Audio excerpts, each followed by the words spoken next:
Hello guys, welcome back to my YouTube channel. It's Zainab, the creativity enthusiast of Sisters Bead. So on this video I'll be recreating this beadwork that is on this lady. So a customer sent it to me, so let's see how the outcomes would look like. So first and first, you need the basics: your thread, scissors, needle, beads, and of course your sand beads. So first thing first, after, let me just adjust my tripod. Okay, I'm going round the neck using my sand bead first. So that's the first thing we are going to do. So right now I'm just passing my needle into the dress and I'm just fetching the first layer of the dress without the thread appearing beneath the dress. Beneath the dress. So after achieving that, then I will take at least 7 sand beads. This is sand bead size 2 that I'm making use of. So at least I'm taking 7 of it, or if they are too tiny you can go with 9, depending on how much length you want the sand bead work to appear. So I'm going with 7. Then I'm keeping it a little bit slanty on the neck area. Please take note of this point, like this particular step is very important. When you keep it a little bit slanty, then you pass your needle at the end of where the beads end, then bring it out at least at the 5th one. Since we actually put 7, so you bring it out at the 5th one. Then you pass in some more beads,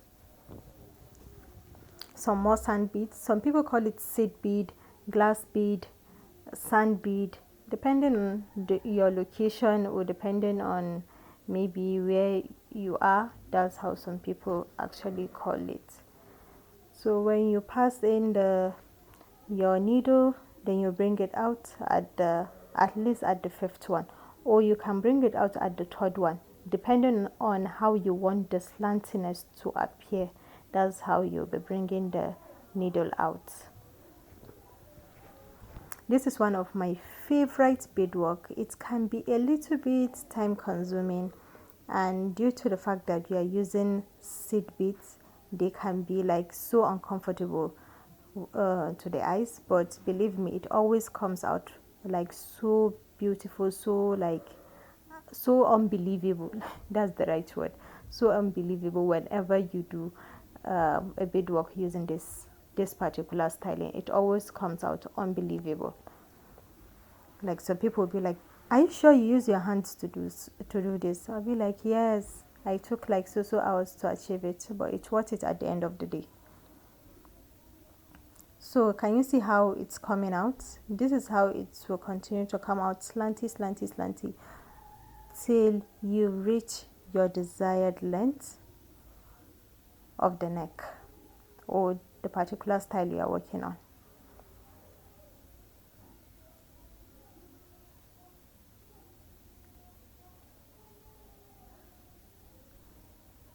So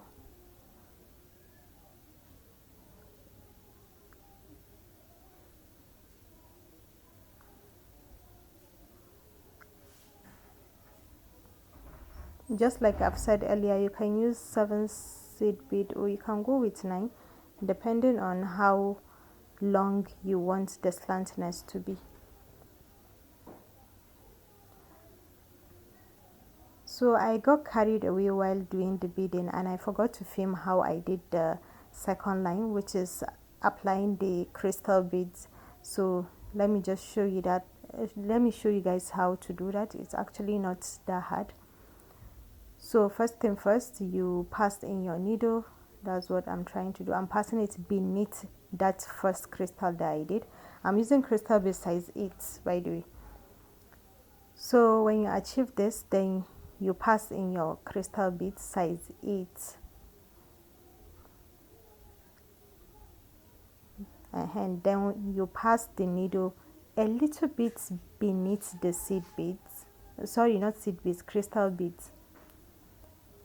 Then you make use of at least 12 to 15 it won't be even up to 15, 12 to maybe 13 seed beads, something that will go around the crystal beads like perfectly and very tight. But you shouldn't like have a space whereby the thread will be seen. No, please, you shouldn't have any thread that will be so visible. So after achieving that, then you pass in your needle into the seed beads, at least 5 or 7 seed beads, just to make it tight and very much secured.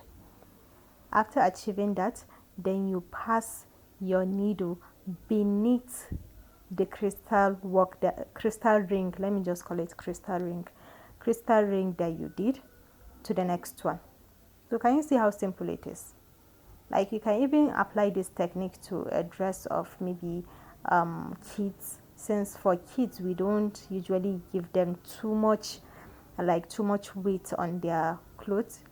We don't apply too much bead on their clothes. So this particular ring crystal work can perfectly go in for kids and they will love it.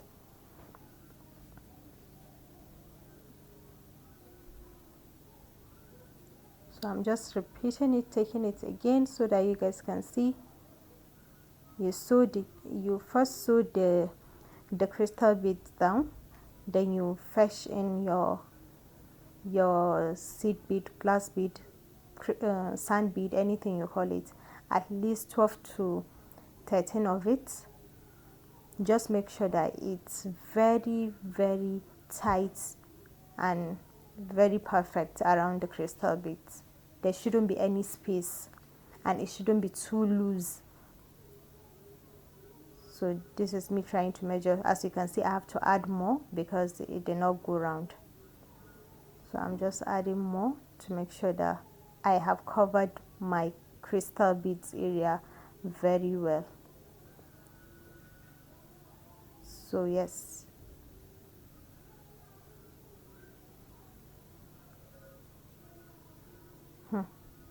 don't mind this, my tripod, or is it tripod, tripod, anything you call it. So you pass it into your seed bead, at least 5 to 7 of it, just like I've said earlier. Then you knit beneath the crystal ring that you just did.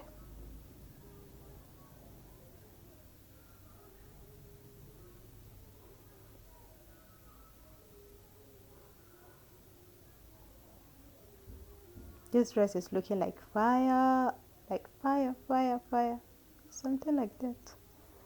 So this is how I achieved my crystal ring, and this is how it looks like. Oh my god, English.